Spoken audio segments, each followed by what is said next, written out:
Hi there, my name's Jim, this is my shed and you're welcome to it.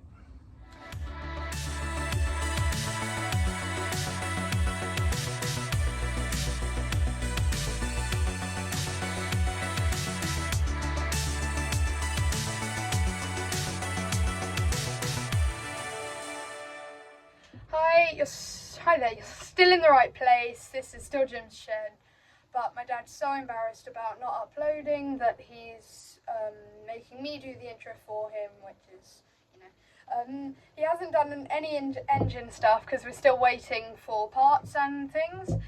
We've really just been doing crap, and we've been on holiday, which was also nice, and I'll just let him get on with it. See you soon. Bye. Just repairing a wing mirror for my wife's car.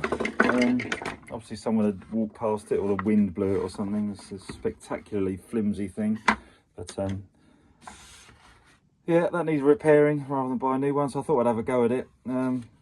Problem I had was that this is obviously goes together as an assembly, so it gets to this stage and then the glass gets clipped on last, which means that once it's all put together, I don't think it's supposed to come apart unless you've got broken glass. You might be able to get in and get that out, but to strip it down I had to take it all apart best I could, de-pin the plug, so this could actually pull the wiring loom out of the various bits, and actually just yank this section out through.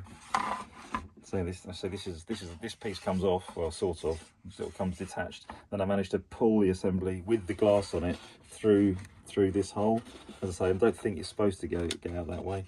I did actually have to cut off a section in here, so one of the mounting brackets I had to cut off to physically get the glass past it.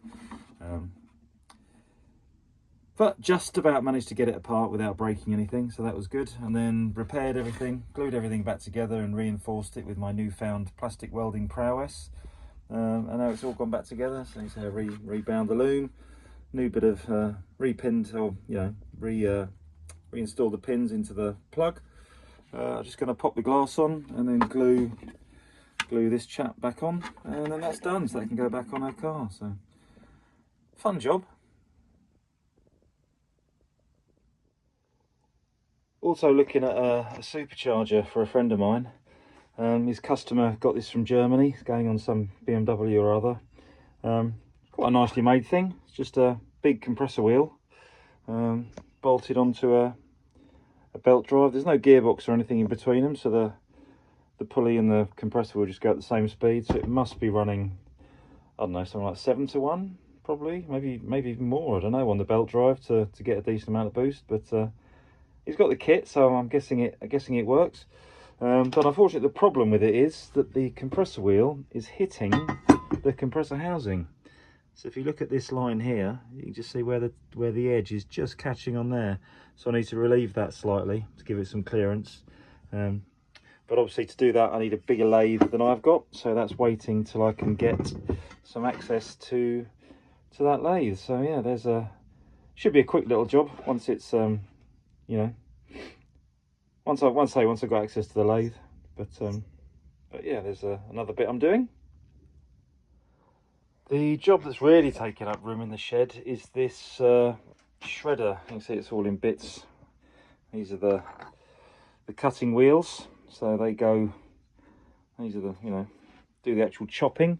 They go on these shafts here, alternate on this side and that side, and as they go together, these teeth, chop through everything. So it was originally built to do hard disk drives, but obviously my knowledge of shredding, something like that, like a hard disk drive, the bits inside there need some serious grunt, so a machine like this was never going to be man enough for that.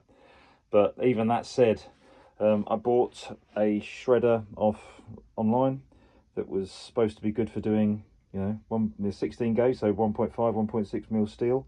That's what it said. And when it turned up, it was an absolute piece of crap.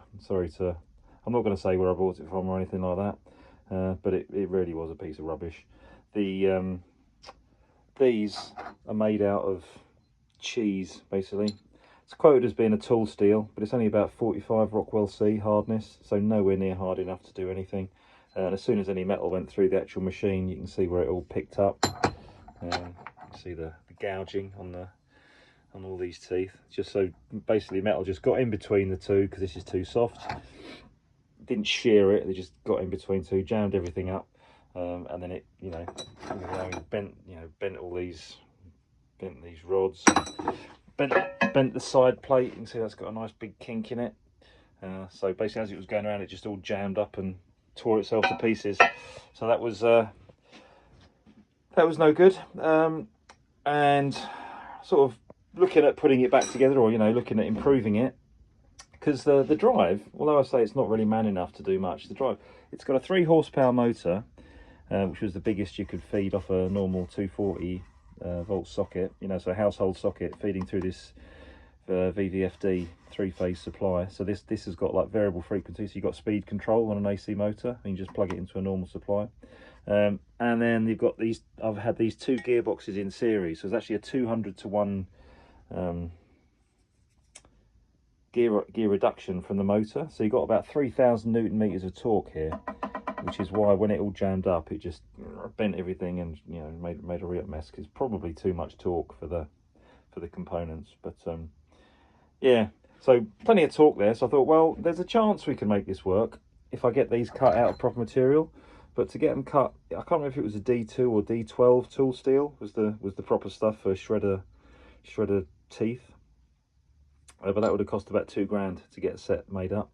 So what I'm going to do, I've got a few spares of these from where I shortened. See, originally they were this long, and I shortened them down this much. So I've got the teeth that were originally on here. So I've got some spares.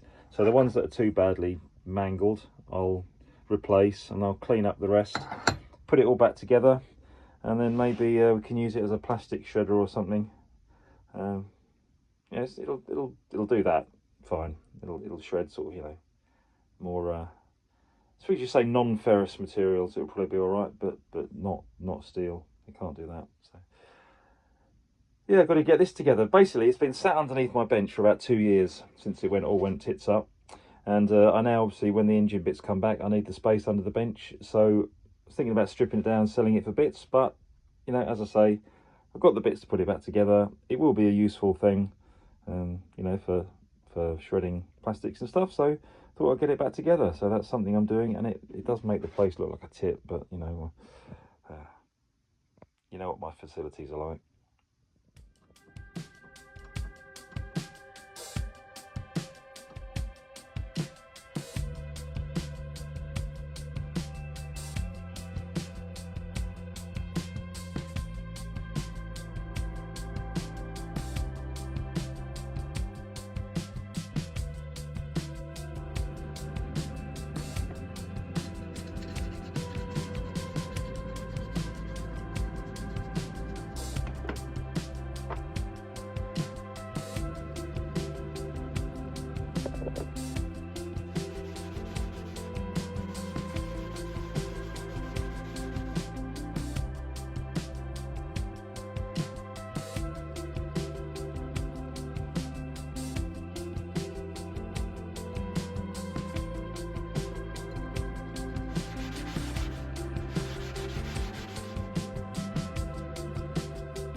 Hi there.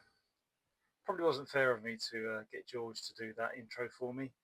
Just me being a bit of a wuss. But yeah, I think he wasn't an entirely willing participant to the whole thing, but he did a good job. So thank you very much, George. As he said, and quite obviously, I've not been getting on with the engine because I'm still waiting on bits for that. So sort of at the mercy of the winds, as it were.